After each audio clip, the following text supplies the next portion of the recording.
new this morning. The Trump campaign is placing its largest ad buy of the race, at least so far, and they're getting big on two must-win swing states. We're talking about Georgia and Pennsylvania. Meantime, in the Midwest, the former president is now facing warning signs and troubling polls which show Vice President Kamala Harris now leading in the critical blue wall states by a sizable margin. The fresh wave of Democratic enthusiasm has Trump once again making outrageous claims, saying this weekend with no evidence that Kamala Harris is using artificial intelligence, AI, to create images of, quote, fake crowds. Of course, there's no truth to that. You can see right here, Harris objectively brought out big crowds at her events over the past several days. And only moments ago, the former House Speaker Kevin McCarthy offered Trump some advice on how to address Harris' crowd size. He simply said, don't. Listen. You've got to make this race not on personalities. Stop questioning the size of her crowds and start questioning her position when it comes to what did she do as Attorney General on crime. Question what did she do when she was supposed to take care of the border as a czar. Question that they brought inflation. And she was the tie-breaking vote when it came to inflation, when it came to IRS agents. New polling shows that for the first time in this presidential race, Americans think the Democratic candidate will do a better job handling the nation's economy. I want to bring in CNN's Phil Mattingly. He's joining us live from Washington right now. So, Phil, walk us through some of this new polling. It's pretty dramatic. Yeah, there's no question about it, Wolf. And I think when you look at the battleground states, or you look at the national polling, what you're seeing is a shift based mostly on Democrats coming home. This race has become the race that I think a lot of people expected in a very polarized electorate before Joe Biden dropped out of the race and was having serious issues with that Democratic coalition over the course of several months. However, the numbers on the economy are striking. And if you're the Trump campaign or Republicans who support that campaign, very problematic. You see right there the Financial Times Michigan Ross survey, Harris at 42, Trump at 41. That is a 7-point jump for the Democratic candidate since the last time the survey was taken. The first time in the nearly year that the survey has been taken, the Democratic candidate holds an advantage. Now, it is not a statistically significant advantage. Donald Trump still, in many other polls, holds a clear advantage on the economy. But the fact that Harris is not being tagged with kind of the economic doldrums that many people had placed on President Biden for month after month after month underscores a real concern for Republicans, particularly when you look at some of those broader surveys. Take a look at some of the New York Times Siena polling on those swing states. In each of the critical blue wall battleground states, Michigan, Pennsylvania, and Wisconsin, while they are within the margin of error, Harris has certainly bumped up from where Biden had been with a 4-point lead in Michigan, Pennsylvania, and Wisconsin. If you look at the national polling from New York Times Siena, Harris still within the margin of error, but with a lead in that polling more than anything else, showing that there has been a jump. So, Wolf, when you put all of this together, it has certainly been a good few weeks of momentum, both on fundraising, on volunteers, on polls, no question about it. But what the real concern is on the issues that Trump has long held a very clear advantage, perhaps that gap is closing as well. And as you know, Phil, Kamala Harris is set to roll out her economic policy in the coming days. What should we expect?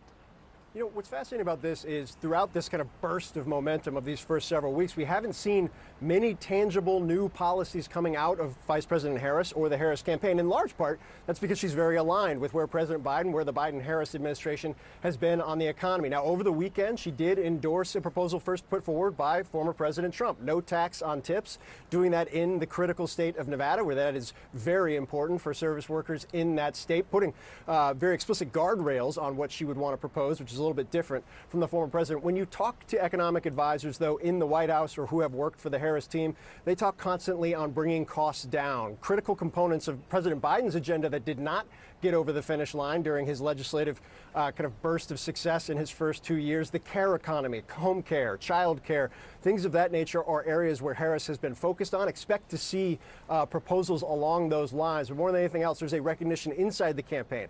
Costs have been too high. Inflation has been very problematic. That is an area where they need to focus, want to focus. How they decide to address that, though, we're going to have to wait and see in the coming days, Wolf. And Phil, the Trump campaign, as you know, has just placed its largest ad buy of the election so far, $37 million. What states are being targeted?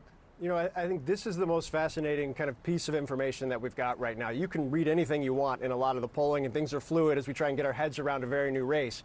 Where the campaigns are spending, that's what tells the story. And where the Trump campaign is spending a $37 million ad buy and ad reservations starting this week through the election tells you all you need to know, with millions of dollars going to states like Georgia, $23 million for Georgia, but also states like Arizona, Pennsylvania, North Carolina, more than $4 million. Just a few weeks ago, Wolf, Republicans were pretty confident that despite what Democrats wanted with that state that Trump has won twice, that was pretty much going out of reach. Now, clearly spending money there trying to defend that Republican-held state. But more than anything else, when you look at these numbers, the combination of the $23 million in new reservations in Georgia, and now with the new Pennsylvania money, in total more than $30 million in that state, that says everything. Because, Wolf, Democrats can hold on to every single state that President Biden won in 2020. But if they lose Pennsylvania and Georgia, Donald Trump ends up with exactly 270 electoral votes, and Donald Trump would be the next president of the United States. That's why the Trump campaign going very big on those two states, Wolf.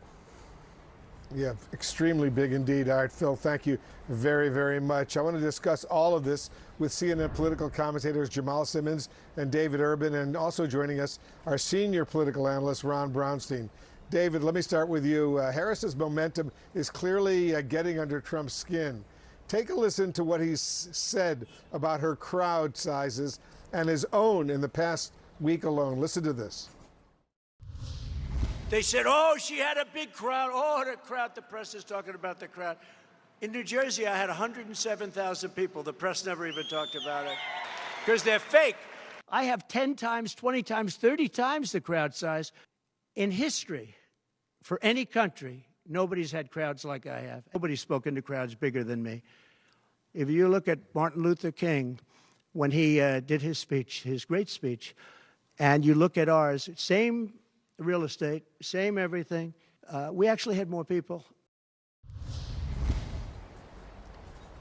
David, why is crowd size such a big deal for Trump?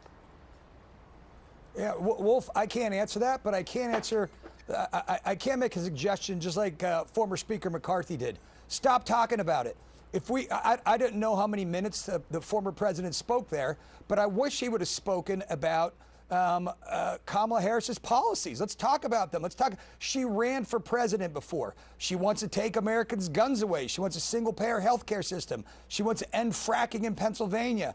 On and on and on. Let's talk about those things. Let's talk about the failed Biden-Harris administration that we're currently in right now. She's trying to run as an outsider when she's really the consummate insider. She's the current vice president of the United States. So she's trying to divorce herself from the Biden-Harris administration. Her name's on the door. Tough to do. Let's talk about those things, Mr. President. Listen, talk about the issues. If we make this about personalities or crowd size, we're going to lose. And you see that in the polling. The polling currently reflects that, because we're not talking about issues that matter to Americans. Runaway inflation, a porous border, crime, failed policies in Afghanistan, the Middle East. Let's focus on those. Let's drive those home. From now to the election day, Donald Trump would be the next president if he talks about those. If he continues to talk about crowd size, Kamala Harris is going to be president, and I don't want to see that. So, Mr. President, let's focus. Well, let's see if he does. Jamal, the Harris campaign is now mocking Trump's crowd size on Trump's own social media platform, Truth Social. Is that the right move, or should they just ignore it? You know, what they're trying to do is to go at Trump in a way that gets underneath his skin. I think here's what maybe is up. It's hard to get into the head of Donald Trump, but if we were just try for a minute to take kind of a magical mystery tour through Donald Trump's head, I think what he may be trying to do, first of all, everything's about him. It's not about the voters. He doesn't care about inflation that much. He doesn't care about the impact for people on getting child care for their families or any of the things that people want to talk about. What he cares about is his own strength, his own attention in media, his own attention and how much people pay attention to him in the media. But I think what he also understands is you go after somebody on their strength. This is a classic Republican tactic. You go after them on strength. And right now, the Harris campaign is an energy campaign based on energy. It's all momentum. George H.W. Bush called the Big Mo, right? This is all momentum. And if he can try to find a way to blunt her momentum, maybe he can get back in this race. It's the same reason he's going after her on attributes. Because again, People are for her because of who she is, the big issues she represents, the freshness, the newness, getting us out of this funk of the last couple of candidates. So if he can find some way to do that, I'm sure he thinks that will give him a chance to get back in. The problem is we don't have a lot of time. And usually when you're running those kind of campaigns where you're taking on somebody like that, you need enough time to get into the voters' minds, and we just don't have it.